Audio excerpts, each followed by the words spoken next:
ایک صحابی تھے، وہ مسجد نبوی میں تشریف لاتے ہیں تو آکے وہ اپنی نماز پڑھنے کے لیے، تو رسول اللہ صلی اللہ علیہ وسلم بھی مسجد نبوی میں تشریف فرما ہے۔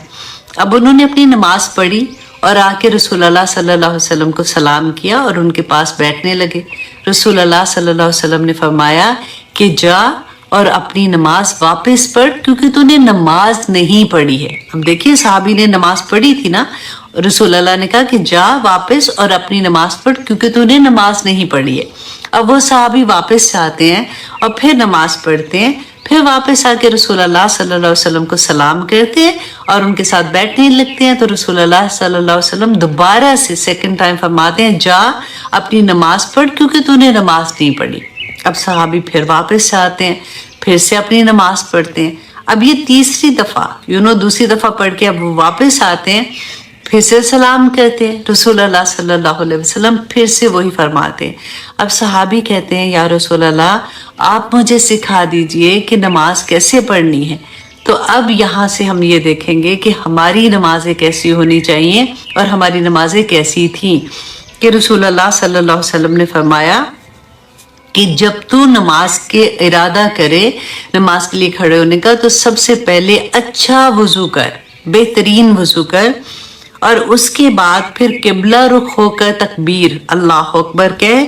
اور پھر جو کچھ تجھے قرآن مجید میں سے یاد ہے اور آسانی سے پڑھ سکتا ہے اس کو پڑھ لے۔ اب یہاں پہ کون سی سورہ پڑھنی ہے، کیسے پڑھنی ہے، اس کے بارے میں نہیں ہے، یہ حدیث جو ہے وہ ساری ارکان کے بارے میں، کہ ہمارا رکوع، ہمارا سجدہ اور ہمارا قیام کیسا ہونا چاہیے۔